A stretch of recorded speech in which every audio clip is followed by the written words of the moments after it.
മരിച്ചു എന്നുറപ്പിച്ചു വെള്ള പുതപ്പിച്ച ബിജുവിന്റെ ശരീരം മോർച്ചറിയിലേക്ക് നീക്കി പാതി വഴിയിൽ ഒരിറ്റ് കണ്ണുനീർ ഒരാൾ കണ്ട് മരിച്ചയാൾ കരയുകയാണോ എന്ന തലക്കെട്ടിലൂടെയാണ് അത് അവസാനിക്കുന്നത്. തീർന്നില്ല.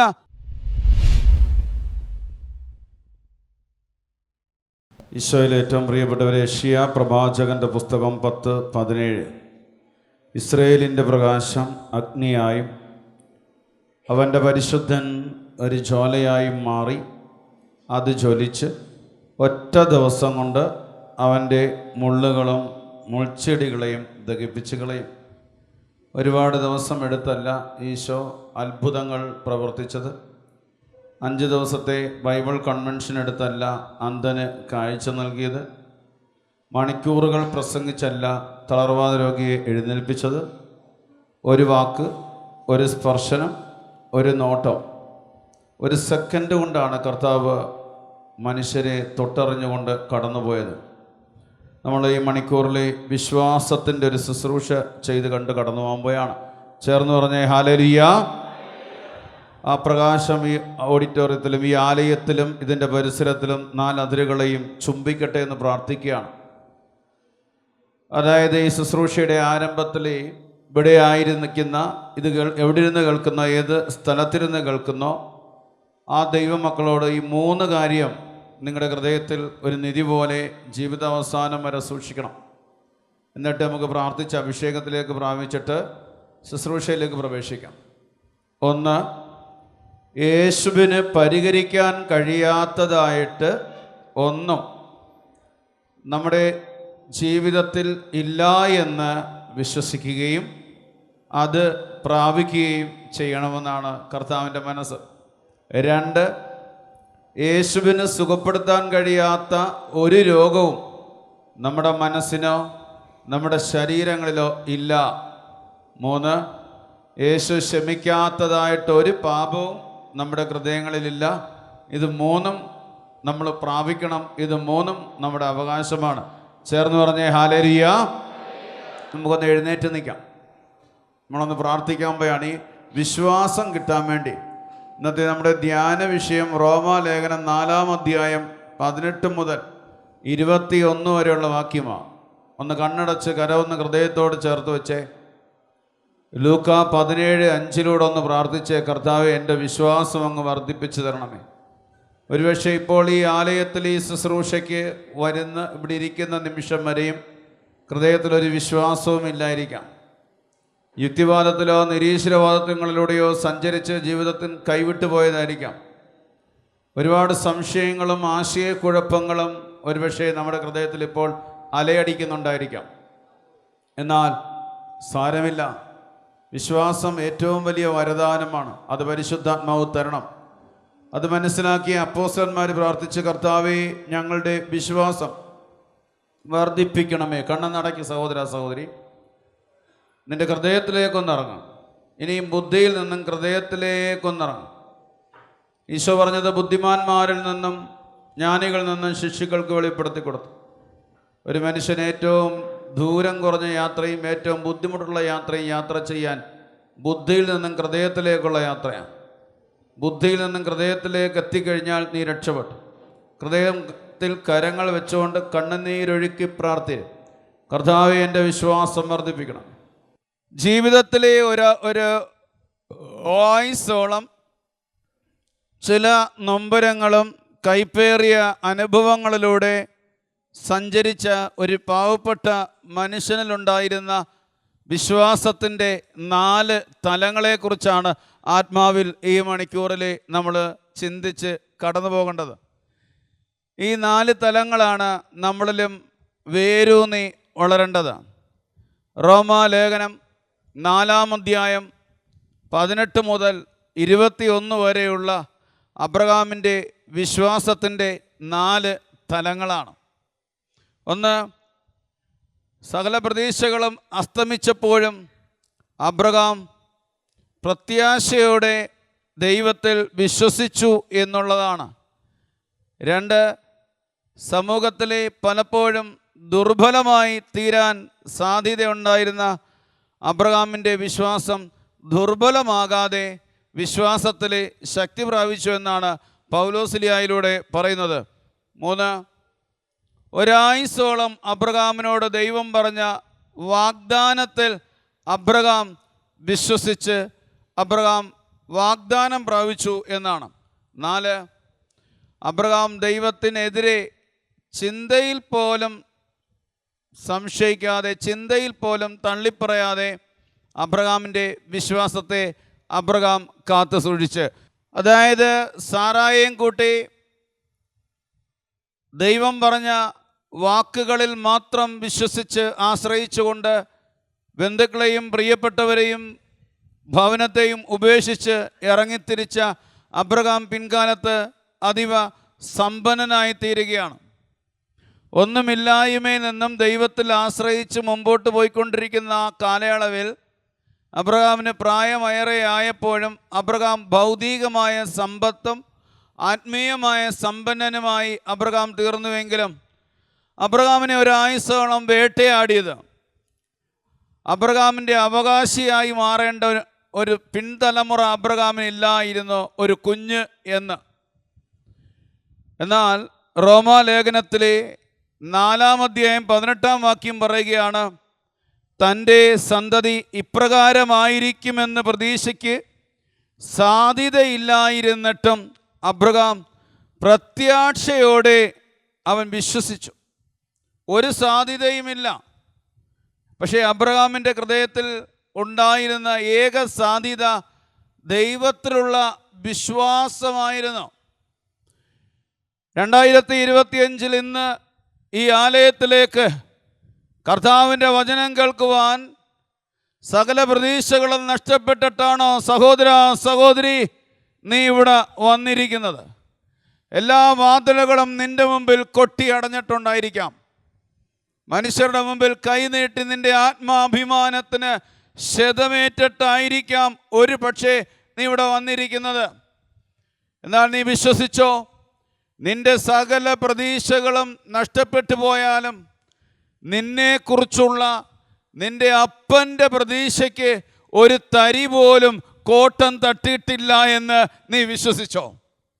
ഈശോ പറഞ്ഞ് നീതിയെ വിജയത്തിലേക്ക് എത്തിക്കുന്നത് വരെ ചതഞ്ഞ ഞാങ്ങണ കെടുത്തുകയോ പുകഞ്ഞ തിരി ചതഞ്ഞ ഞാങ്ങണ ഒടിക്കുകയോ പുകഞ്ഞ തിരി കെടുത്തുകയോ ചെയ്യുകയില്ല. ഹല്ലേലൂയ. കർത്താവിൻ്റെ നീതിയായിരിക്കുന്ന സഹോദര സഹോദരി, 3 കാര്യം കർത്താവിൻ്റെ ആത്മാവിൽ ആരംഭത്തിൽ പറഞ്ഞത് നിനക്ക് വേണ്ടി, നിന്റെ തലമുറയ്ക്ക് വേണ്ടി വാ. യേശു ക്രിസ്തുവിന് പരിഹരിക്കാൻ കഴിയാത്തതായിട്ട് നിന്റെ ജീവിതത്തിൽ ഒന്നുമില്ല എന്ന് നീ വിശ്വസിക്കുകയും വിശ്വാസം ഒരു ചോദ്യചിഹ്നമായി സമൂഹത്തിൽ നീ ഇങ്ങനെ നിൽക്കുമ്പോൾ നിന്റെ വിശ്വാസം പ്രത്യാശയുടെ കൂടി തന്നെ നീ ക്ലെയിം ചെയ്ത് പ്രാർത്ഥിക്കണം. വിശ്വാസമുള്ള ഒരു വ്യക്തിക്ക് കടന്നു ചെല്ലാനൊരിടവും സമീപിക്കാനൊരു വ്യക്തിയുമുണ്ടെന്ന് എപ്പോഴും ഉറപ്പുണ്ട്. സഹോദര സഹോദരി, കർത്താവിന് നീ വിശ്വസിക്കേ. നീ ഓർക്കുന്നില്ലേ, സാമുവേലിൻ്റെ അമ്മയായ അന്ന എന്ന് പറയുന്നൊരു സ്ത്രീ, എൽക്കാനയുടെ 2 ഭാര്യമാർ. അങ്ങനെ അന്ന ഒരു കുഞ്ഞില്ലാത്തതിൻ്റെ വേദനയിൽ സങ്കടപ്പെട്ട് മുമ്പോട്ട് പോകുമ്പോൾ കുഞ്ഞില്ലാത്തതിനേക്കാൾ വലിയ വേദനയായിരുന്നു കുഞ്ഞില്ലാത്തതിനെ ചൊല്ലി കൂടപ്പുറപ്പിൽ നിന്നും കിട്ടുന്ന പരിഹാസങ്ങളും നിന്ദനങ്ങളും വേദനകളും.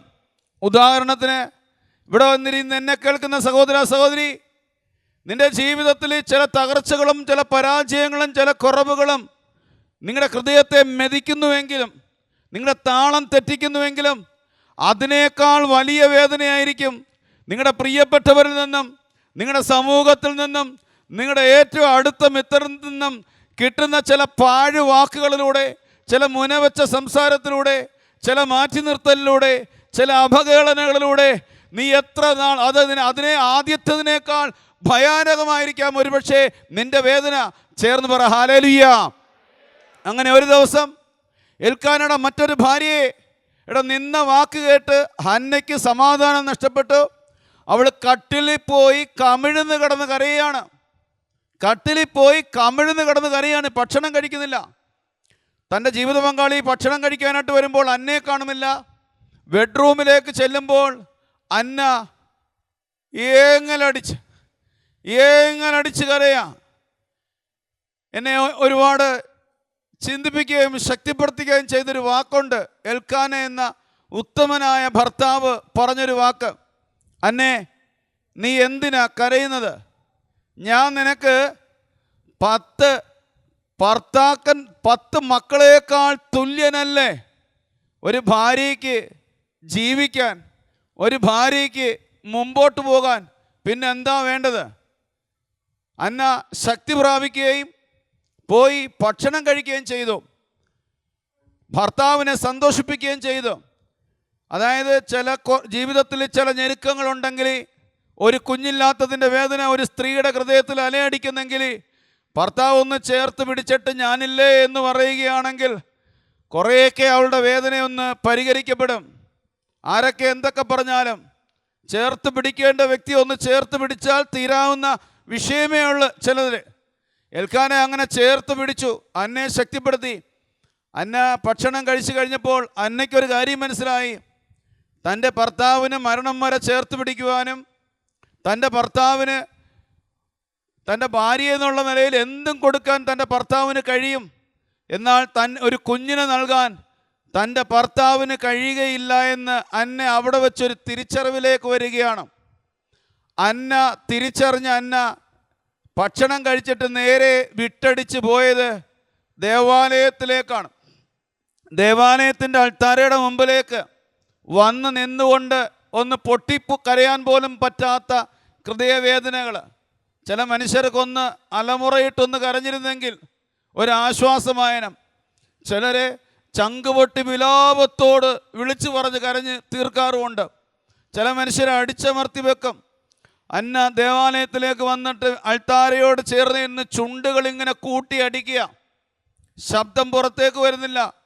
കണ്ണുനീര് തോരാത്ത മഴ പോലെ ഇങ്ങനെ പെയ്തിറങ്ങുന്ന സമയത്ത് തൊട്ടപ്പുറത്ത് ഏലി പുരോഹിതൻ ഇതെല്ലാം കണ്ടുകൊണ്ട് നിൽക്കുകയാണ്. പുരോഹിതൻ പറഞ്ഞു, എത്ര നേരമായി നീ ലഹരി ഉപയോഗിച്ചുകൊണ്ട് ഇങ്ങനെ പിച്ചും ഭ്രാന്തും പറയുന്നു, നിന്റെ ലഹരി അവസാനിപ്പിക്കുക. അവിടെയും എനിക്കൊരു കാര്യം മനസ്സിലായി. ഒരു പുരോഹിതനും ഒരു വചനപ്രഘോഷകനും ഒരു കൗൺസിലേഴ്സിനും ലോകത്തിലെ ഒരു മനുഷ്യനും നമ്മുടെ ചില യാഥാർത്ഥ്യങ്ങളെ തിരിച്ചറിയാൻ കഴിയുകയില്ല. സഹോദര സഹോദരി, നീ കരയുന്നത് എന്തിനു വേണ്ടിയാണെന്നോ, നിന്റെ ഹൃദയം നീറുന്നത് എന്തിനു വേണ്ടിയാണെന്നോ, നീ പുകഞ്ഞുരുങ്ങുന്നത് എന്തിനു വേണ്ടിയാണെന്നോ ഒരുവന് മാത്രമേ കഴിയത്തോള്, ഒരുവന് മാത്രമേ മനസ്സിലാകത്തോള്. നീ ഓടേണ്ടത് പരിശുദ്ധ കുർബാനയുടെ മുമ്പിലേക്കാ, നീ ഓടേണ്ടത് കാൽവരിയിലേക്കാ, നീ ഓടേണ്ടത് നിന്റെ കർത്താവിലേക്കാ. അവൾക്ക് മനസ്സിലായി. അവൾ കൈകൂപ്പി പറഞ്ഞ്, എന്നെ ഒരു അധപ്പതിച്ചവളായി കാണരുത്. എൻ്റെ ഹൃദയത്തിൻ്റെ വേദനകൾ, എൻ്റെ വികാരങ്ങൾ, ഹൃദയവേദ ഞാൻ എൻ്റെ ദൈവത്തിൻ്റെ മുമ്പിൽ പകരുകയാ. എനിക്ക് സഹിക്കാൻ പറ്റുന്നില്ല. ഒരു കുഞ്ഞില്ലാത്തതിൻ്റെ വേദന അത്ര വലുതാണെങ്കിൽ അതിനേക്കാൾ വലിയ വേദനയാ സമൂഹത്തിൽ നിന്നും ഞാൻ അനുഭവിക്കുന്നത്. അപ്പോൾ ഏലി പുരോഹിതൻ ഒരു ആശീർവാദം കൊടുത്ത് ചങ്കുപൊട്ടി, അടുത്ത വർഷം ഇതുപോലെ സമയത്തിന് മുമ്പ് നിനക്കൊരു കുഞ്ഞിനെ ഞാൻ നൽകും. അവൾ ആമേൻ എന്ന് പറഞ്ഞു. അങ്ങനെ ജനിച്ച ഒരു മാണിക്യമാണ് സാമുവേൽ പ്രവാചകൻ. അത് എൽക്കാനയിൽ നിന്നുള്ള ഭർത്താവിൽ നിന്ന് സ്വീകരിച്ചതല്ല, അത് കർത്താവിൽ നിന്ന് സ്വീകരിച്ച പൈതല. ആ മകനെ കുറിച്ച് ചരിത്രത്തിൽ ഇടം തേടിയെന്നറിയോ?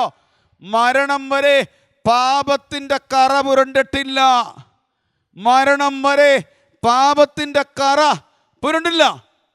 മക്കളില്ലാത്ത സഹോദരി സഹോദരന്മാരെ, നീ ഇവിടെ വന്നിരുന്ന് കരയുകയാണെങ്കിൽ, നിനക്കൊരു കുഞ്ഞിനെ തരികയാണെങ്കിൽ, നീ ആ കുഞ്ഞിനെ നിന്റെ കർത്താവിന് അങ്ങോട്ട് കൊട്, നിന്റെ കർത്താവിന് കൊട്. പ്രതീക്ഷയ്ക്ക് ഒരു വകയുമില്ലായിരിക്കാം. ഒരു പക്ഷേ നിന്റെ ഗർഭപാത്രം അടഞ്ഞിരിക്കാം. ഒരു പക്ഷേ ഇപ്പോൾ മക്കളുള്ളവരെ മക്കളെ ചൊല്ലി വിലപിക്കുന്നവരായിരിക്കാം, മക്കളെ ചൊല്ലി ഉറക്കം കെട്ടുപോയവരായിരിക്കാം, മക്കളെ ഓർത്ത് മനസ്സിൻ്റെ താളം തെറ്റുന്നവരായിരിക്കാം. ചിലപ്പോഴെങ്കിലും മാതാപിതാക്കൾ ചിന്തിക്കുന്നുണ്ട്, ഈ കുഞ്ഞെനിക്ക് ജനിക്കാതിരുന്നാൽ മതിയായിരുന്നെന്ന് മക്കളുടെ വഴിവിട്ട ജീവിതത്തെ കണ്ടുകൊണ്ട്. അങ്ങനെ പറയല്ലേ അമ്മേ, അങ്ങനെ പറയല്ലേ. ഈ സന്ദേശം കേൾക്കുമ്പോൾ നിങ്ങളുടെ മക്കൾ മയക്കമരുന്നിൻ്റെ അടിമയാണെങ്കിലും, മദ്യത്തിൻ്റെ അടിമയാണെങ്കിലും, ജഡികഭാവത്തിൻ്റെ അടിമയാണെങ്കിലും, സാത്താൻ്റെ മടയിലാണെങ്കിലും, ആരാധിക്കുന്ന ഒരമ്മ, യേശുവിനെ സ്നേഹിക്കുന്ന ഒരപ്പൻ, കൈവിരിക്കുന്ന ഒരപ്പൻ, കണ്ണുനീര് പൊഴിക്കുന്ന ഒരു അമ്മയുണ്ടെങ്കിൽ നിങ്ങളുടെ മക്കളെ നിത്യ നരകത്തിലേക്ക് വിടാൻ സ്വർഗം അനുവദിക്കില്ല. ചേർന്ന് പറ ഹല്ലേലൂയ. അനേക സ്ത്രീകളുമായി ജഡിക പാപത്തിൻ്റെ പടുകുഴിയിൽ കടന്ന അഗസ്തീൻ എന്നൊരു ചെറുപ്പക്കാരനെ വിശുദ്ധരിൽ അതിവിശുദ്ധനാക്കാൻ ഒരമ്മയ്ക്ക് കഴിയുമെങ്കിൽ, നിങ്ങൾ അഭിഷേകം പ്രാപിച്ചാൽ, നിങ്ങൾ പരിശുദ്ധാത്മാഭിഷേകം പ്രാപിച്ചാൽ, നിങ്ങൾ കൈവിരിച്ചാൽ, നിങ്ങൾ നിത്യത ദർശിച്ചാൽ, നിങ്ങളുടെ കുഞ്ഞ് മരിക്കുന്നതിന് മുമ്പ് നിങ്ങളായിരിക്കുന്നിടത്ത് സ്വർഗത്ത് നിങ്ങളുടെ ദൈവം കൊണ്ടുപോയിരിക്കും. അതുകൊണ്ട് ബന്ധനം എത്ര ആയിക്കോട്ടെ, പൈശാചിക പീഡയുടെ അടിമത്തത്തിലായിക്കോട്ടെ, ഇതൊക്കെ തകർക്കാനാണ് യേശു ക്രിസ്തു വന്നത്. ചേർന്ന് പറ ഹല്ലേലൂയ. സർവശക്തിയോട് പറ ഹല്ലേലൂയ. അതുകൊണ്ട് എന്ത് ചെയ്യണം? നിയമാവർത്തന പുസ്തകം 28-ാം അധ്യായം 13-ാമത്തെ വാക്യം, കർത്താവ് നിന്നെ ജനതകളുടെ നേതാവാക്കും, നീ ആരുടെയും ആജ്ഞാവൃത്തി ആയിരിക്കുകയില്ല. ഇന്ന് ഞാൻ നിനക്ക് നൽകുന്ന നിന്റെ ദൈവമായ കർത്താവിൻ്റെ കൽപ്പനകൾ ശ്രവിച്ച് അവ ശ്രദ്ധാപൂർവം പാലിക്കുമെങ്കിൽ നിനക്ക് അഭിവൃദ്ധി ഉണ്ടാകും, നിനക്കൊരിക്കലും അധോഗതി ഉണ്ടായിരിക്കുകയില്ല. ഇത് പറഞ്ഞത് കർത്താവാ. ഇതിൽ വിശ്വസിക്കാം. പ്രിയപ്പെട്ടവരെ, ഇവിടെ ഇന്ന് ഈ 2025 ഒരു വിശ്വാസി ഉണർന്നു കഴിഞ്ഞാൽ ദൈവഭക്തനല്ല, പ്രാർത്ഥനാക്കാരല്ല, ശുശ്രൂഷകനല്ല. കർത്താവ് പറയുന്നത് ഒരു വിശ്വാസിയെയാണ്. ഒരു വിശ്വാസി ഉണർന്നു കഴിഞ്ഞാൽ ആ വിശ്വാസിയെ സാത്താൻ ഭയപ്പെടും. ആ വിശ്വാസിയാണ് പിന്നീട് യുഗാന്ത്യം വരെയും സുവിശേഷമായി മാറുന്നത്. അബ്രഹാമിനെ പോലെ. അതായത് അവൻ സഹനങ്ങളെയെല്ലാം ദൈവത്തെ പ്രതി മറ്റെല്ലാറ്റിനെയും പ്രിയപ്പെട്ടവരെ മറികടന്നുകൊണ്ട് അവൻ പ്രത്യാശയോടെ, ദുരിതങ്ങൾ കാലാകാലങ്ങളോടെ കടന്നുപോയതുപോലെ ഈ വരുന്ന ആളുകളിലും ദുരിതങ്ങളും പട്ടിണികളും പകർച്ചവ്യാധികളും മഹാമാരികളും തലയ്ക്ക് മുകളിലൂടെ കടന്നു പോകുമ്പോഴും ഇതിൻ്റെ എല്ലാം മറികടന്നിട്ട് ഒരു വിശ്വാസി അതിൻ്റെ പുറത്ത് ചവിട്ടി നിന്നിട്ട് അപ്പനെ ആരാധിക്കും. വിശ്വാസത്തിന് വേണ്ടി പ്രാർത്ഥിക്കണം. ഈ കാലഘട്ടം അപകടത്തിൻ്റെ ഒരു കാലഘട്ടമാണ്. 2 കൊറിന്ത്യസ് 4:4 ഈ ലോകത്തിൻ്റെ ദേവൻ അവിശ്വാസികളായ അനേക ദൈവ മക്കളുടെ ബുദ്ധിയെ അന്ധകാരമാക്കിയിരിക്കുന്നതിനാൽ ദൈവത്തിൻ്റെ മഹത്വമേറിയ ക്രിസ്തുവിൻ്റെ സുവിശേഷം അവർക്കാർക്കും ദൃശ്യമല്ലാതായി തീർന്നിരിക്കുക. ചേർന്ന് പറഞ്ഞേ ഹല്ലേലൂയ. അതുകൊണ്ട് നിലപാടുള്ള വിശ്വാസി. എന്താ വിശ്വാസി? ആകാശത്തിൻ്റെ കീഴിൽ മനുഷ്യരുടെ രക്ഷയ്ക്ക് വേണ്ടി യേശു എന്നൊരു നാമമല്ലാതെ, യേശു എന്നൊരു ദൈവമല്ലാതെ മറ്റൊരു ദൈവമില്ല എന്ന് നീ നിൻ്റെ വാക്കുകൊണ്ടും പ്രവൃത്തി കൊണ്ടും ജീവിതം കൊണ്ടും ഉറക്കെ പ്രഖ്യാപിച്ചുകൊണ്ട് സമൂഹത്തിൻ്റെ മധ്യത്തിൽ തല ഉയർത്തി നിൽക്കണം. അവിടെയാണ് കർത്താവിന് എന്തെങ്കിലും ചെയ്യാൻ കഴിയുള്ളൂ. യേശു ക്രിസ്തുവാണ് ഏക സത്യ ദൈവം. എല്ലാം ഒന്നാണല്ല, എല്ലാ ദൈവങ്ങളും ഒന്നല്ല, എല്ലാ വിശ്വാസവും ഒന്നല്ല. ഈ ഒന്ന് മാത്രമാണ് എല്ലാവർക്കും എല്ലാം. ഇത് കേട്ട പ്രിയപ്പെട്ടവരെ, എല്ലാ ദൈവവും ഒന്നായിരുന്നുവെങ്കിൽ യോഹന്നാൻ എണ്ണയ്ക്കകത്ത് കിടന്ന്, തിളച്ചെണ്ണയ്ക്കകത്ത് കിടന്ന് പൊള്ളുന്ന സമയത്ത് യോഹന്നാനെ വിളിച്ചു പറയില്ലായിരുന്നു യേശു മാത്രമാണ് കർത്താവെന്ന്. ബർത്തലോമിയോയുടെ ശിരസിൽ നിന്നും തൊലി ഉരിഞ്ഞ് മാറ്റുന്ന സമയത്ത് ബർത്തലോമിയോ പാടില്ലായിരുന്നു യേശുവാണ് ഏക സത്യദൈവമെന്ന്. പത്രോസിനെ തലകീഴെ കുരിശിൽ തറച്ചു കൊല്ലുമ്പോഴും പത്രോസ് വിളിച്ചു പറഞ്ഞു യേശുവാണ്, സ്വർഗമാണ് ഞങ്ങൾക്ക് മതി എന്ന് വിളിച്ചു പറഞ്ഞു. ഈ കഴിഞ്ഞ ഏതാനും മാസങ്ങൾക്ക് മുമ്പ് ലോകത്തിലെ സോഷ്യൽ മീഡിയകളിലൂടെ ഒരു യുക്തിവാദിയും നിരീശ്വരവാദിയും രാഷ്ട്രീയക്കാരനുമായ MM ലോറൻസിൻ്റെ വാക്കുകൾ ലോകത്തിൻ്റെ പ്രപഞ്ചത്തിൽ മുഴങ്ങിക്കേട്ട് മരണത്തിൻ്റെ അവസാന നിമിഷത്തിൽ എനിക്ക് യേശുവിനെ വേണം, എനിക്ക് സ്വർഗത്തെ വേണം, എനിക്ക് യേശുവിനെ വേണം, എനിക്ക് സ്വർഗത്തെ വേണം. എൻ്റെ പ്രിയപ്പെട്ടവരെ, മരണത്തിൻ്റെ നിഴലിറങ്ങി വന്നിരിക്കുന്ന സമയത്ത് എല്ലാ യുക്തിവാദികളും ഭയത്തോടുകൂടി, ബെറയിലോടുകൂടി സ്വർഗത്തെ നോക്കിക്കൊണ്ട് വിലപിക്കും. വിലപിക്കും. അതുകൊണ്ട് യേശുവിനെ തള്ളിക്കളയാതെ ഓർത്തുകൊള്ളുക, മുറുകെ പിടിച്ചോളണം. വരും നാളുകളിൽ ആദിമസഭയിലുണ്ടായതുപോലെ കൊടും ഭീകരമായ മതപീഡനങ്ങളിലൂടെ വിശ്വാസികൾ കടന്നു പോകേണ്ടിയിരിക്കുന്നു. ഇന്ന് 2 കന്യാസ്ത്രീകൾ ജയിലിലാണെങ്കിൽ നാളെ 40 കന്യാസ്ത്രീകൾ ജയിലിലാകും. നാളെ പച്ചയ്ക്ക് കത്തിക്കും. 2006, 2007 ഒറീസയിൽ 100ഓളം വിശ്വാസികളെ പെട്രോൾ ഒഴിച്ച് കത്തിച്ചതുപോലെ വരും നാളുകളിൽ യഥാർത്ഥ ക്രിസ്ത്യാനികൾ ആരാണെന്ന്, ഒറിജിനൽ വിശ്വാസി ആരാണെന്ന് വിശ്വാസം കൊണ്ട് മാത്രമേ തെളിയിക്കാൻ കഴിയുള്ളൂ. ഒരു വിശ്വാസി ഉറ്റുനോക്കുന്നത് ഭൂമിയല്ല, സ്വർഗത്തെയാ. ചേർന്ന് പറ ഹല്ലേലൂയ. സർവശക്തിയോട് പറ ഹല്ലേലൂയ. ദാനിയേലിന്റെ പുസ്തകത്തിൽ 3-ാം അധ്യായത്തിൽ 15 മുതലുള്ള വാക്യത്തിൽ രാജാവ് പറഞ്ഞു, ഞാൻ നിർമ്മിച്ചിരിക്കുന്ന ബിംബത്തെ നീ ആരാധിക്കുന്നു, അതോ മരിക്കുന്നു? ശദ്രക്കും മെശക്കും അബേദ്നെഗോവും പറയാണ്, ഞങ്ങളുടെ ദൈവമായ കർത്താവിനെ മാത്രമേ ഞങ്ങൾ ആരാധിക്കുകയുള്ളൂ. ആ ദൈവം എരിയുന്ന തീച്ചൂളയിൽ നിന്നും ഞങ്ങളെ രക്ഷിക്കാൻ കഴിയുന്ന ദൈവമാണെന്ന് ഞങ്ങൾ വിശ്വസിക്കുന്നു. 2ാമത്തെ പ്രഖ്യാപനമാണ്, ഇനി ആ ദൈവം ഞങ്ങളെ രക്ഷിച്ചില്ല എങ്കിൽ പോലും ഞങ്ങൾ ആ ദൈവത്തിന് വേണ്ടി മരിക്കാൻ റെഡിയാണ്. എൻ്റെ പ്രിയപ്പെട്ടവരെ, 3 യുവാക്കളെ തീച്ചൂളയിലോട്ട് കൊണ്ടുപോകുമ്പോൾ കൊണ്ടുചെന്ന വ്യക്തികളെ തീ വിഴുങ്ങി. 3 യുവാക്കളെ തീക്കുണ്ടത്തിലേക്ക് വലിച്ചെറിയുന്ന സമയത്ത് 3 യുവാക്കൾ തീച്ചൂളയുടെ മധ്യത്തിൽ ആരാധിക്കാൻ തുടങ്ങുമ്പോൾ 4ാമതൊരുവൻ തീയുടെ മധ്യത്തിലേക്ക് ഇറങ്ങി വന്ന് അവരോടൊപ്പം നൃത്തം ചെയ്തു. അങ്ങനെയെങ്കിൽ സഹനത്തിൻ്റെയും പീഡനത്തിൻ്റെയും ദുരിതങ്ങളുടെയും നടുവിൽ ഞാനും നിങ്ങളും ദൈവത്തെ ആരാധിക്കാൻ തുടങ്ങുമ്പോൾ ആ സഹനത്തിൻ്റെ തീച്ചൂളയിൽ എന്നോടൊപ്പം ഒരു ദൈവം ഇറങ്ങി വന്ന് എന്നോടൊപ്പം സഹിക്കുകയും എന്നോടൊപ്പം ആരാധിക്കുകയും ചെയ്യും. ചേർന്ന് പറ ഹല്ലേലൂയ. സർവശക്തിയോട് പറ ഹല്ലേലൂയ. ദാനിയേലിന്റെ പുസ്തകം 3:27 പറയുക, അവരുടെ മുടി കരിയുകയോ വസ്ത്രത്തിൽ കേട് പറ്റുകയോ അവരുടെ തീയുടെ ഗന്ധം ഏൽക്കുകയോ ചെയ്തില്ല. രാജാവ് വിളിച്ചു പറഞ്ഞ്, 4ാമൻ ദൈവകുമാരനെ പോലിരിക്കുകയാണ്. അവരുടെ ദൈവമാണ് യഥാർത്ഥ ദൈവം. ആ 3 യുവാക്കളുടെ വിശ്വാസം വഴി ഒരു രാജ്യത്തെ മാറ്റിമറിക്കാൻ കഴിഞ്ഞിരുന്നെങ്കിൽ ഈ അവസാന കാലഘട്ടത്തിൽ ക്രിസ്ത്യാനിറ്റിയിൽ യഥാർത്ഥ വിശ്വാസികൾ ഉണരേണ്ടിയിരിക്കുന്നു. അപ്പം ഭക്ഷിക്കാൻ വേണ്ടിയുള്ള വിശ്വാസികളാകരുത്. എൻ്റെ പ്രിയപ്പെട്ടവരെ, ഗാഗുൽത്തായിലായിക്കോട്ടെ, ജെറുസലേമിലായിക്കോട്ടെ, അട്ടപ്പാടിയിലായിക്കോട്ടെ, മൗണ്ട് കാർമലിലായിക്കോട്ടെ, കൊട്ടിയം കമ്പിവിളയിലായിക്കോട്ടെ, ദിവസങ്ങളോളം ആഴ്ചകളോളം ആയിരങ്ങളും ലക്ഷങ്ങളും കൂടിക്കോ ദൈവത്തിന് മനസ്സാ.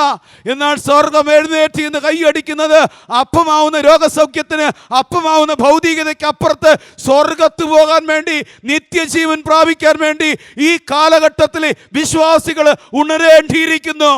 നിങ്ങൾ ഇങ്ങോട്ട് വന്നത് ഭൗതികതയ്ക്ക് വേണ്ടിയാണെങ്കിൽ അത് മറന്നിട്ട് ഇവിടെ വെച്ച് ഇന്നത്തെ ബലിയർപ്പണത്തിലൂടെ ഉറക്കെ പ്രഖ്യാപിച്ചുകൊണ്ട് കടന്നു പോകണം, എനിക്ക് സ്വർഗം മതി, ദൈവം മതി എന്ന്. അങ്ങനെ അപ്പനെ സ്വന്തമാക്കിയാൽ അപ്പം ഫ്രീ ആയിട്ട് പരിശുദ്ധൻ തരും. ഹല്ലേലൂയ. എൻ്റെ പ്രിയപ്പെട്ടവരെ, ഇന്ന് അനേകരെ ധ്യാനിക്കുന്നുണ്ട്. 100 ചില്ലുവാനം ധ്യാന കേന്ദ്രങ്ങളിൽ ആയിരക്കണക്കിന് സുവിശേഷം കേൾക്കാൻ പോകുന്നുവെങ്കിലും ഉടമ്പടി എടുക്കുന്നത് ഏറ്റവും നല്ലതാണ്. എടുക്കണം. ഉടമ്പടി എടുക്കുന്നതും എല്ലാം എന്തിനു വേണ്ടിയെന്നറിയോ? അപ്പത്തിന് വേണ്ടിയാ. നശ്വരമായ അപ്പത്തിന് വേണ്ടിയാ, അനശ്വരമായ അപ്പത്തിന് വേണ്ടിയല്ല. നിങ്ങൾ എന്നോട് പിണങ്ങിയാലും ഇല്ലെങ്കിലും കുഴപ്പമില്ല. ഈ സുവിശേഷമാണ് കോവിഡിന് ശേഷം പറയുന്നത്. ചേർന്ന് പറ ഹല്ലേലൂയ. OAT കിട്ടണം, വീട് മേടിക്കണം, വിവാഹ തടസ്സം മാറണം, കുഞ്ഞുങ്ങൾ ജനിക്കണം. ഇതൊന്നിനും ദൈവമെതിരല്ല. നിങ്ങൾ ആരെങ്കിലും കടയിൽ പോയി ദോശയോ അപ്പമോ മേടിച്ചിട്ട് സാമ്പാർ കാശ് കൊടുത്ത് മേടിക്കാറുണ്ടോ? പറ, ഉണ്ടോ? ഇല്ലെങ്കിൽ ഓർത്തുകൊള്ളു, അപ്പനെ സ്വന്തമാക്കിയാൽ അപ്പം ഫ്രീയാ. നമ്മൾ ഫ്രീ കാശ് കൊടുത്ത് മേടിക്കാൻ നടക്കുന്നവരാ. അപ്പനെ വേണ്ട, അപ്പം മതി.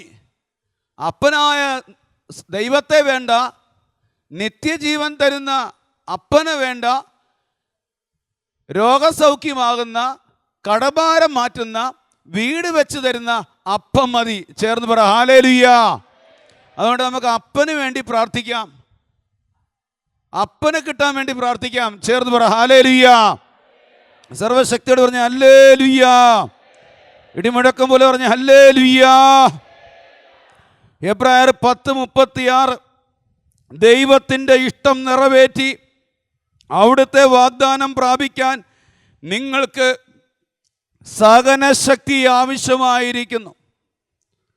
ദൈവത്തിൻ്റെ വാഗ്ദാനം നിറവേറ്റി അവിടുത്തെ ഇഷ്ടം നിറവേറ്റാൻ നിങ്ങൾക്ക് സഹനശക്തി ആവശ്യമായിരിക്കുന്നു. റോമ 8:31 ഇതിനെക്കുറിച്ച് എന്താണ് നാം പറയേണ്ടത്?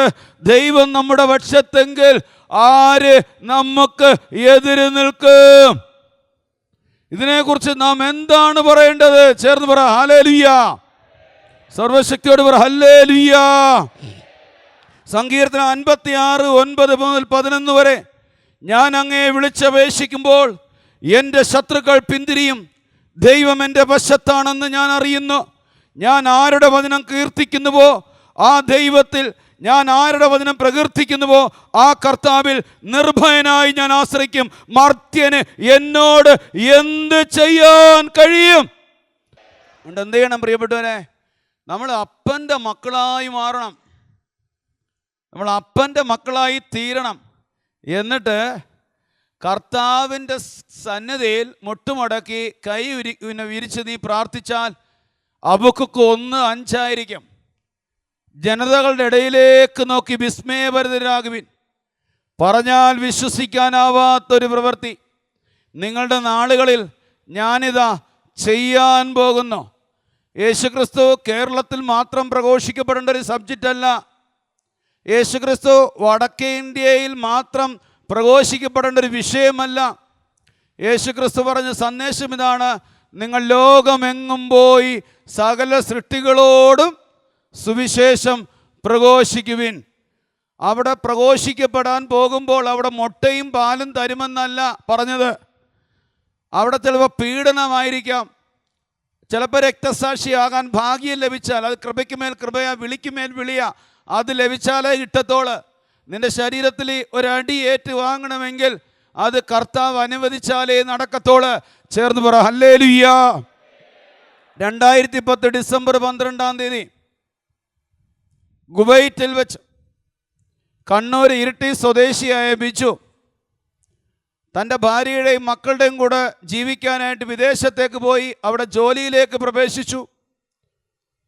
ഉത്തമ വിശ്വാസിയായ, കർത്താവിൻ്റെ വചനത്തെ ഒരുപാട് സ്നേഹിച്ച നേഴ്സായ സുഷ എന്ന് പറയുന്ന ഈ പെൺകുട്ടി കർത്താവിനെ ആരാധിച്ചുകൊണ്ട് മുമ്പോട്ട് പോയിക്കൊണ്ടിരിക്കുന്ന സമയത്താണ് നൈറ്റ് ഡ്യൂട്ടി കഴിഞ്ഞു വന്ന് ഉറങ്ങുന്ന സമയത്ത് ഒരു സ്വപ്നം കാണുകയാണ്. തൻ്റെ എല്ലാമായ ബിജു മരിച്ച് വെള്ള തുണിയിട്ട് മൂടി കട്ടേക്കുന്നൊരു സ്വപ്നം. ദുർസ്വപ്നം കണ്ട് ഞെട്ടി എഴുന്നേൽക്കുന്ന സമയത്താണ് സെക്കൻഡ് വിട്ട് സെക്കൻഡ് വെല്ലടിക്കുന്നു. കണ്ട സ്വപ്നവും കേട്ട വാർത്തയും അതിഭയാനകമായതുകൊണ്ട് മക്കളെ കെട്ടിപ്പിടിച്ച് കരഞ്ഞുകൊണ്ട് ആശുപത്രിയിലേക്ക് ചെല്ലുമ്പോൾ കാണുന്ന കാഴ്ച, താൻ എന്താണോ കണ്ടത് അത് നിറവേറപ്പെട്ടിരിക്കുന്നു. വെള്ള തുണിയിട്ട് ഭർത്താവായ ബിജു മരിച്ചു എന്നുറപ്പിച്ചു മണിക്കൂറുകൾ കഴിഞ്ഞു. ഡോക്ടർ ഹസൻ അതിലെ നടന്നു പോകുന്നു. രണ്ടാമതൊന്നും ചിന്തിക്കാതെ ആ ആശുപത്രിയുടെ മുമ്പിൽ മുട്ടുകുത്തി കൈ രണ്ടും സ്വർഗത്തിലേക്ക് ഉയർത്തിയിട്ട് അല്ല മുറയിട്ട് ഒച്ചത്തിൽ വിളിച്ചു പറഞ്ഞു, ലാസറിനെ ഉയർപ്പിച്ച എൻ്റെ യേശുവേ, എൻ്റെ ബിജുവിനെ നീ എനിക്ക് തിരികെ തരണമേ. ഒരു നിമിഷമല്ല, കുറച്ച് നേരമല്ല, ശബ്ദം പ്രപഞ്ചം പ്രകമ്പനം കൊള്ളുന്ന വിധത്തിൽ കണ്ണുനീര് ധാരധാരയായി ഒഴുകുന്നു. കരം രണ്ടും സ്വർഗത്തിലേക്ക് ഉയർന്നു നിൽക്കുന്നു. ആശുപത്രിയിലും പരിസരത്തിലും ഉണ്ടായിരുന്ന നൂറുകണക്കിന് വ്യക്തികൾ ചുറ്റും കൂടി. വളരെ അങ്ങോട്ട് മറഞ്ഞുപോയ ഡോക്ടർ ഹസൻ തിരിച്ചു വരുന്നു. അങ്ങനെ അവളുടെ അരികിലേക്ക് വരുന്ന സമയത്ത് ആർക്കും അവളെ ആശ്വസിപ്പിക്കാൻ കഴിയുന്നില്ല, ആരെയും അവൾ ശ്രദ്ധിക്കുന്നില്ല. ഇന്നലെ വരെയും മക്കളെ കളിപ്പിച്ച് ചങ്കിനോട് ചാരിക്കടന്ന തൻ്റെ ജീവിത പങ്കാളി ഏതാനും മണിക്കൂറുകൾ കഴിയുമ്പോൾ മണ്ണോട് മണ്ണ് അടിയുമെന്നല്ലോ എന്ന ചിന്തകൾ നിലവിളിയായി മാറി. അവൾ ആത്മാവിൽ കണ്ടത് ഏതാനും വർഷങ്ങൾക്ക് മുമ്പ് ജെറീക്കോ പട്ടണത്തിൻ്റെ ജനത്തിൻ്റെ ഇടയിലൂടെ യേശു കടന്നു പോകുമ്പോൾ പ്രപഞ്ചം പ്രകമ്പനം കൊള്ളുന്ന വിധത്തിൽ നിർത്താതെ ദാവീദിൻ്റെ പുത്രനായ യേശുവേ എന്ന് വിളിച്ചപ്പോൾ ബർത്തമിയോസിൻ്റെ വിളിയെ സ്പർശിച്ച യേശു, കാഴ്ച കൊടുത്ത യേശുവിനെ അവൾ കണ്ടു. മാർത്തയുടെയും മറിയത്തിൻ്റെയും കണ്ണുനീരിൻ്റെ മുമ്പിൽ ലാസറിനെ തിരികെ കൊടുത്ത യേശുവിനെ വിശ്വാസത്തിൻ്റെ അകംകണ്ണ് തുറന്നുകൊണ്ട് അവൾ വിളിച്ചുകൊണ്ടിരുന്നു. ഏറെ സമയം കഴിഞ്ഞ് ബോഡി മോർച്ചറിയിലോട്ട് കൊണ്ടുപോകാനായിട്ട് പോകുന്ന സമയത്ത് മോർച്ചറി മോർച്ചറിയിൽ കൊണ്ടുപോയ ഒരു വ്യക്തി ആ മുഖം ഒരിക്കൽ കൂടെ ഒന്ന് കാണാമല്ലോ എന്ന് വിചാരിച്ചുകൊണ്ട് വൈറ്റ് തുണി മുഖത്ത് നിന്നും മാറ്റിയ സമയത്ത് അദ്ദേഹം ഭയന്നു പോയി. മരിച്ച് മണിക്കൂറുകൾ കഴിഞ്ഞ ബിജുവിൻ്റെ കണ്ണിൽ നിന്നും കണ്ണുനീര് ഒഴുകുവാൻ തുടങ്ങുന്നു. 2010 ഡിസംബർ മാസം 12-ാം തീയതി വന്ന മലയാളം മനോരമ പേപ്പറിൽ ഇങ്ങനെ നിറഞ്ഞു നിന്നു: മരിച്ചു എന്നുറപ്പിച്ചു വെള്ള പുതപ്പിച്ച ബിജുവിൻ്റെ ശരീരം മോർച്ചറിയിലേക്ക് നീക്കി. പാതി വഴിയിൽ ഒരിറ്റ് കണ്ണുനീർ അവരിൽ ഒരാൾ കണ്ട് മരിച്ചയാൾ കരയുകയാണോ എന്ന തലക്കെട്ടിലൂടെയാണ് അത് അവസാനിക്കുന്നത്. തീർന്നില്ല. പ്രിയ ദൈവജനമേ, നിങ്ങൾ ശ്രദ്ധിച്ചു കേട്ടോ, ചേർന്ന് പറ ഹല്ലേലൂയ. ഡോക്ടർ ഹസൻ ശരീരം ഏറ്റുവാങ്ങി ഐസിയുലേക്ക് മാറ്റി. വൈദ്യപരിശോധനയിലൂടെ സ്ഥിരീകരിച്ചു 5% ജീവൻ ഉണ്ട്. 95% കോമയിലാണ്. ഒരു സർജറി ചെയ്യാം, പക്ഷേ പ്രതിഫലമൊന്നുമില്ല.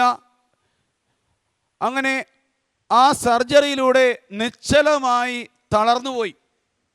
മെഡിക്കൽ സയൻസ് ഒരുപോലെ സ്ഥിരീകരിച്ചു, ഇനി ഒരിക്കലും ഈ മനുഷ്യൻ എഴുന്നേറ്റ് നടക്കുകയില്ല. അമേരിക്കയിലെ പ്രശസ്ത ഡോക്ടർമാർക്ക് റിപ്പോർട്ട് അയച്ചു കൊടുത്തു. അവരെല്ലാവരും ഒരുപോലെ തിരിച്ചയച്ചു: സഹോദരങ്ങളോട് പറ, നല്ലൊരു മരണം കിട്ടാൻ വേണ്ടി. എന്നാൽ റോമ 4-ാം അധ്യായം 19-ാം വാക്യം ഇങ്ങനെ പറയുന്നു: 100 വയസ്സായ തൻ്റെ ശരീരം മൃതപ്രായമായിരിക്കുന്നുവെന്ന് സാറായുടെ ഉദരം വന്ധ്യമാണെന്ന് അറിഞ്ഞിരിക്കുന്നിട്ടും അവൻ്റെ വിശ്വാസം ദുർബലമായില്ല. ഡോക്ടർമാർ പറഞ്ഞു ഇനി എഴുന്നേൽക്കില്ല. അമേരിക്കയിലെ പ്രശസ്ത ഡോക്ടർമാർ പറഞ്ഞു ഇനി എഴുന്നേൽക്കില്ല. ചുറ്റും കൂടി എന്നവർ പറഞ്ഞു ഇനി എഴുന്നേൽക്കില്ല. എന്നാൽ സുഷ എന്ന് പറയുന്ന നേഴ്സ് പെൺകുട്ടിയുടെ വിശ്വാസം ദുർബലമാകാതെ, വിശ്വാസമില്ലാത്ത രാജ്യത്തിൽ, വിശ്വാസമില്ലാത്ത ജനതകളുടെ ഇടയിൽ അവൾ ഉറക്കെ പ്രഖ്യാപിച്ച് ഒരു വിശ്വാസിയായി മാറിയിട്ട് 5% ജീവനോടുകൂടി എൻ്റെ ഭർത്താവിനെ തിരികെ തന്ന എൻ്റെ കർത്താവ് ആയുസ്സോടുകൂടി തിരികെ തരുമെന്ന് ഞാൻ വിശ്വസിക്കുന്നു എന്ന് പറയുകയും 10 ദിവസത്തിന് ശേഷം അവൾ ജോലി ചെയ്ത അമരി ഹോസ്പിറ്റലിലേക്ക് ശരീരം മാറ്റി. 56 ദിവസം മലയാള മനോരമ പേപ്പറിൽ ഇങ്ങനെ നിറഞ്ഞു നിൽക്കുന്നു: പ്രാർത്ഥന, കണ്ണുനീര്, ഉപവാസം. പ്രാർത്ഥന, കണ്ണുനീര്, ഉപവാസം. എൻ്റെ പ്രിയപ്പെട്ടവരെ, സങ്കീർത്തനം 116:10 ഞാൻ കൊടിയ ദുരിതത്തിൽ അകപ്പെട്ടു എന്ന് അവർ പറഞ്ഞപ്പോഴും ഞാൻ എൻ്റെ വിശ്വാസം കാത്തു സൂക്ഷിച്ച്. യാക്കോബ് 1-ാം അധ്യായത്തിൽ പറയുന്നു, സംശയിക്കാതെ വിശ്വാസത്തോടെ വേണം ചോദിക്കുവാൻ. സംശയ മനസ്കനും ചഞ്ചല പ്രകൃതവുമായ ഒരുവന് കർത്താവിൽ നിന്നും എന്തെങ്കിലും ലഭിക്കുമെന്ന് പ്രതീക്ഷിക്കുക പോലും ചെയ്യരുത്. അങ്ങനെ 56 ദിവസം അവൾ ജോലി ചെയ്ത ആശുപത്രിയിലേക്ക് ശരീരം മാറ്റി. ചലനശേഷി നഷ്ടപ്പെട്ടിരിക്കുന്ന, കാത് കേൾക്കാൻ പറ്റുന്ന, ശ്വാസം മാത്രമുള്ള, വാഴപ്പിണ്ടി പോലെ വെട്ടിയിട്ടതുപോലെ കിടക്കുന്ന ജീവിത പങ്കാളിയുടെ കാതിൻ്റെ അരികിൽ വന്ന് വചനം വായിച്ച് കേൾപ്പിച്ചു. വിശ്വാസത്തിൻ്റെ വചനം പറഞ്ഞു. അവളിങ്ങനെ ആരാധിക്കാൻ തുടങ്ങി. ആരാധിച്ച് 56-ാം ദിവസം ഇങ്ങനെ കൂട്ടിച്ചേർത്ത്, ബിജു ചേട്ടാ, നമ്മുടെ ഇളയ മകനെ രോഗനെ സ്കൂളിലാക്കി കേട്ടോ. സ്കൂളിലാക്കി എല്ലാവരും ചേട്ടനെ അന്വേഷിച്ചു എന്ന് പറയുമ്പോൾ ആ മുറിക്കകത്തേക്ക് എസെക്കിയേൽ 37-ാം അധ്യായം 1 മുതൽ അസ്ഥികൾ നിറഞ്ഞ താഴ്വരയിലേക്ക് ദൈവത്തിൻ്റെ ആത്മാവ് ഇറങ്ങി വന്ന് ചർമ്മം പൊതിഞ്ഞ്, മാംസം പൊതിഞ്ഞ്, ജീവൻ പ്രവേശിച്ച് അസ്ഥികൾ പ്രവചിച്ചതുപോലെ ഈ മനുഷ്യൻ്റെ തളർന്നു കിടന്ന കാല് മുതൽ ഉള്ളംകാല് മുതൽ ഉച്ചി വരെ ഇലക്ട്രിക് ഷോക്ക് അടിക്കുന്നത് പോലെ കടന്നുപോയി ചാടി എഴുന്നേറ്റ് പടി ഇറങ്ങി വന്ന ചിത്രമാണ് 2010 ഡിസംബർ മാസം 12-ാം തീയതി ഭാര്യ ഭർത്താവിൻ്റെ ഫോട്ടോ സഹിതം മലയാളം മനോരമ പ്രസിദ്ധീകരിച്ചത്. കൈയടിച്ച് കർത്താവിനെ മഹത്വപ്പെടുത്ത ദൈവജനമേ. എബ്രായർ 10:35 അതിനാൽ പറയുന്നു, നിങ്ങളുടെ ആത്മധൈര്യം നശിപ്പിച്ച് കളയരുത്, അതിന് വലിയ പ്രതിഫലം ലഭിക്കാനിരിക്കുന്നു. സഹനത്തിലൂടെ കടന്നു പോകുന്ന ദൈവമക്കളെ, ആത്മഹത്യയെക്കുറിച്ച് ചിന്തിച്ചിരിക്കുന്നവരെ, ജീവിതത്തിലെ സകല പ്രതീക്ഷകളും നഷ്ടപ്പെട്ടിരിക്കുന്നവരെ, സമൂഹവും പ്രിയപ്പെട്ടവരും വിശ്വാസത്തെ ദുർബലമാക്കിയിട്ട് ഇവിടെ വന്നിരിക്കുന്നവരെ, വീണ്ടും ആ ദുർബലമായ വിശ്വാസത്തെ ഉറപ്പുള്ള വിശ്വാസമാക്കി മാറ്റ്. അതിന് വലിയ പ്രതിഫലം ലഭിക്കാനിരിക്കുന്ന. ചേർന്ന് പറ ഹല്ലേലൂയ. സർവശക്തിയോട് പറ ഹല്ലേലൂയ. എബ്രായർ 10:38-39 എൻ്റെ നീതിമാൻ വിശ്വാസം മൂലം ജീവിക്കും, അവൻ പിന്മാറുന്നെങ്കിൽ എൻ്റെ ആത്മാവ് അവനിൽ പ്രസാദിക്കുകയില്ല. വിശ്വസിച്ച് ആത്മരക്ഷ പ്രാപിക്കുന്നവരുടെ കൂട്ടത്തിലാണ് നമ്മൾ ഓരോരുത്തരും. ചേർന്ന് പറ ഹല്ലേലൂയ. സർവശക്തിയോട് പറ ഹല്ലേലൂയ. അതുകൊണ്ട് ഈ സഹനങ്ങളെല്ലാം ദൈവത്തിൻ്റെ മഹത്വത്തിന് വേണ്ടി, ആത്മാക്കളുടെ രക്ഷയ്ക്ക് വേണ്ടി, സഭയുടെ ഉന്നമതിക്ക് വേണ്ടി കാഴ്ചവെക്കണം. 1 പത്രോസ് 4:14 ക്രിസ്തുവിൻ്റെ നാമനിമിത്തം നിന്ദിക്കപ്പെട്ടാൽ നിങ്ങൾ ഭാഗ്യവാന്മാർ, എന്തെന്നാൽ മഹത്വത്തിൻ്റെ ആത്മാവ്, അതായത് ദൈവാത്മാവ് നിങ്ങളിൽ വസിക്കുന്നു. ചേർന്ന് പറ ഹല്ലേലൂയ. നമുക്കൊന്ന് എഴുന്നേറ്റ് ഒരു നിമിഷം ഒന്ന് ആ വിശ്വാസം ക്ലെയിം ചെയ്ത് പ്രാർത്ഥിക്കാൻ. എഴുന്നേറ്റ് ചാടി എഴുന്നേര്, സമയമില്ല. എനിക്ക് കറക്റ്റ് 11:30 നിർത്തണം. നമ്മൾ 2ാമത്തെ മേഖലയിൽ നിൽക്കുകയാണ്. ദുർബലമാകാത്ത വിശ്വാസത്തിലേക്ക് പ്രവേശിച്ച് കരവൊന്ന് ഹൃദയത്തോട് ചേർത്ത് വെച്ച് വിശ്വാസത്തിന് വേണ്ടി പ്രാർത്ഥിക്കാൻ പോയാൽ അത് അപ്പം കിട്ടാൻ വേണ്ടി ആകരുത്.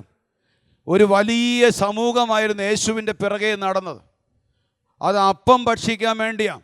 രുചിയുള്ള അപ്പം വർദ്ധിപ്പിക്കുന്ന സമയത്ത് അപ്പത്തിന് വേണ്ടി ജനം തടിച്ചുകൂടി. കർത്താവ് നോക്കുമ്പോൾ അപ്പം കിട്ടി നരകത്ത് പോകാൻ പോയാണ് അവർ.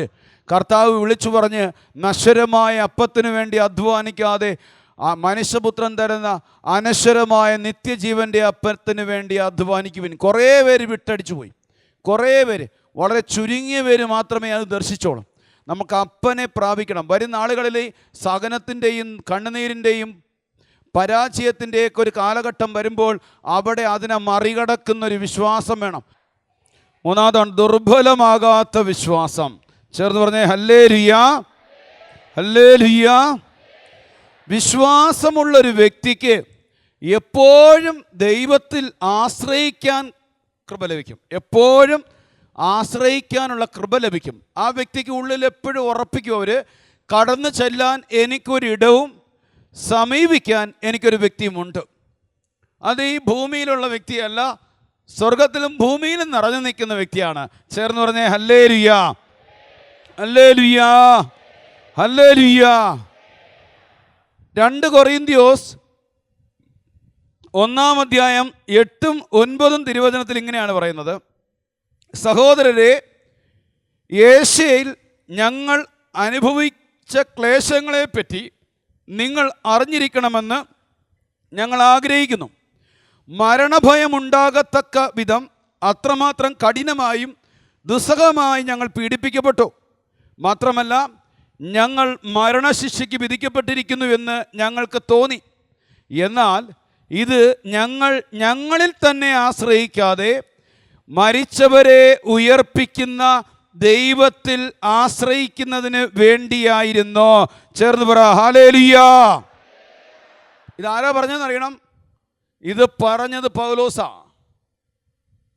3-ാം സ്വർഗം വരെ ഉയർത്തപ്പെട്ട ഒരു മനുഷ്യരെ എനിക്കറിയാമെന്ന് പറയുകയും 14 ലേഖനം എഴുതുകയും ലോകത്തെ തലകീഴെ വചനം കൊണ്ട് മറിക്കുകയും ചെയ്ത ഒരു അപ്പോസ്തലൻ പറയാണ്, ഇത്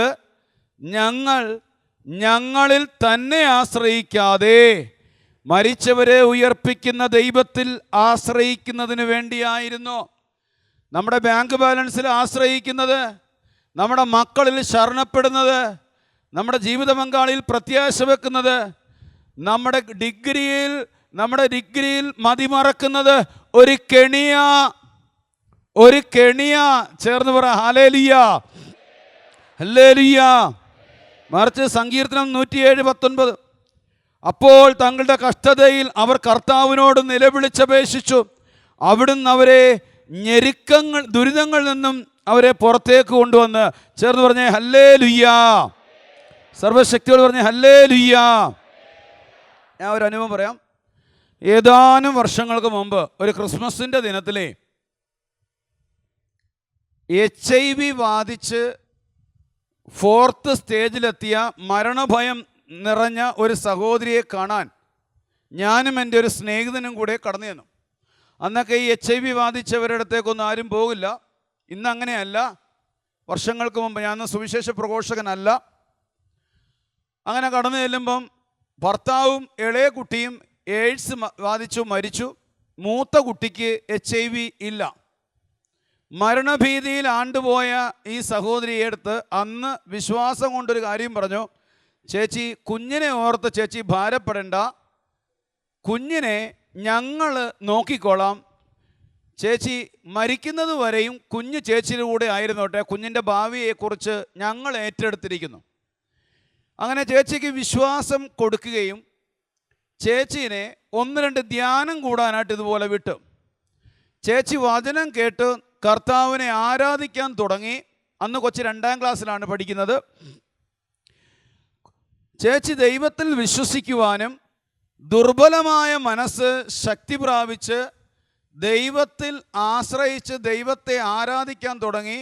ഞാൻ ഈ അൾത്താരയിൽ നിന്ന് പറയട്ടെ, 2025 ചേച്ചിയുടെ ശരീരത്തിലെ HIV എന്ന മാരക രോഗം 90% മാറി.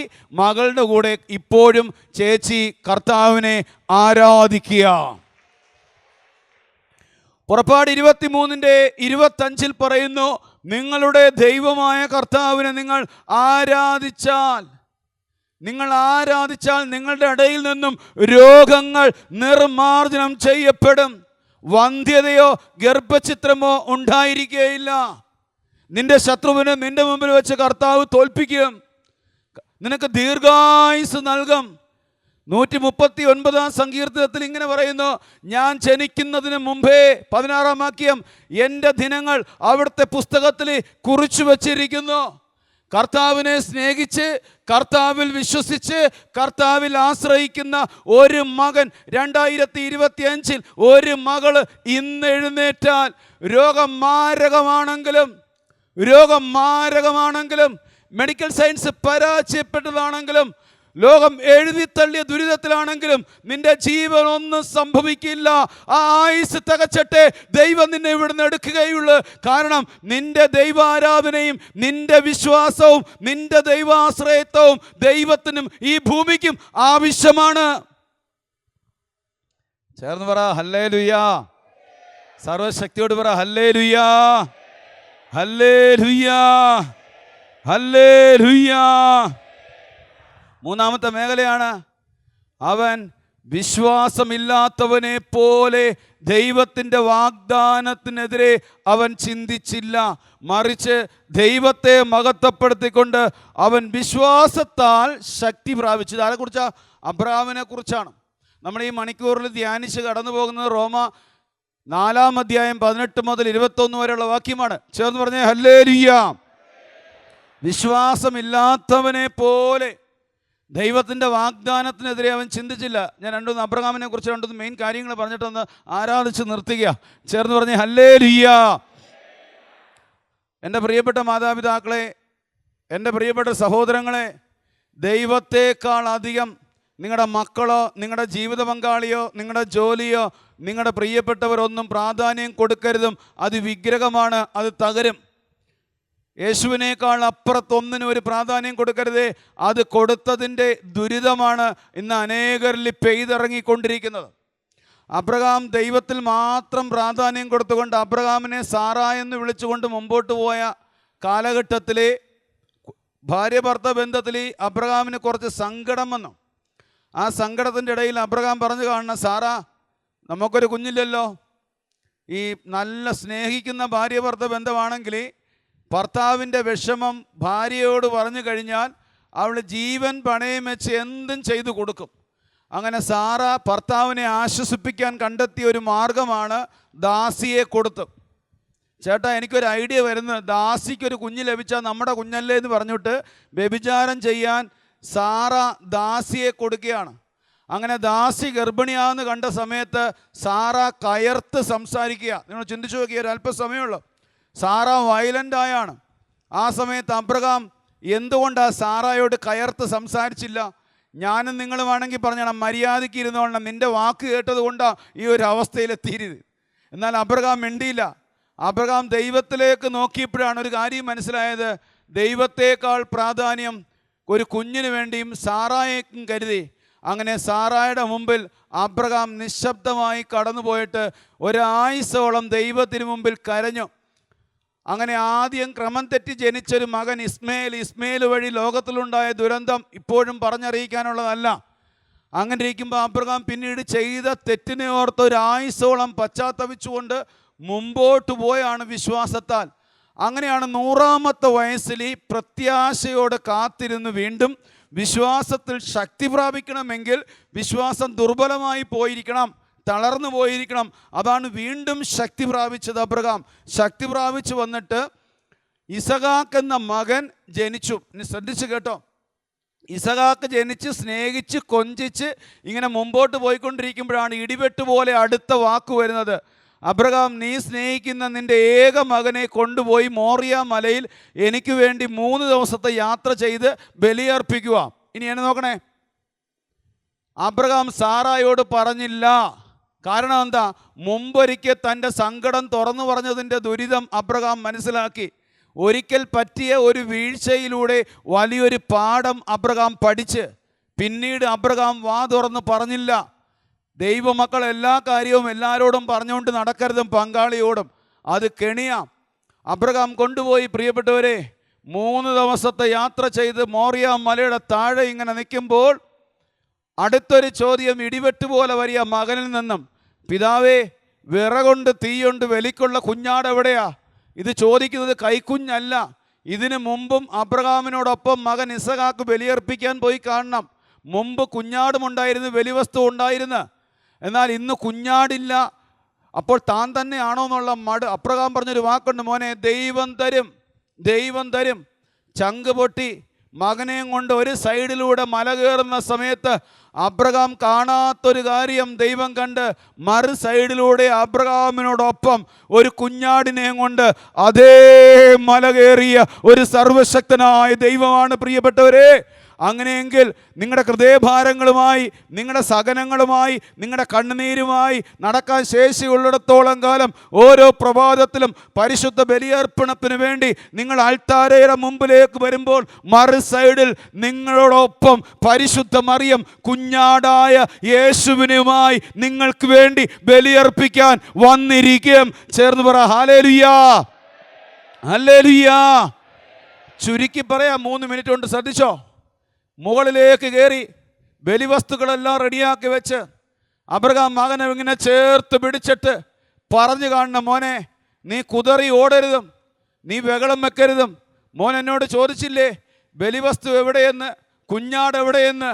ഞാൻ ഇനി പറയാൻ പോകുന്ന കാര്യം നീ ശ്രദ്ധിച്ച് കേൾക്കണം.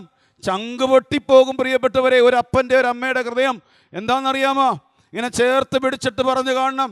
അപ്പൻ പിതാവായ ദൈവത്തിൻ്റെ സ്വരം കേട്ടുകൊണ്ട് മാത്രം ഇറങ്ങി തിരിച്ചൊരു കാലഘട്ടമുണ്ട് മോനെ.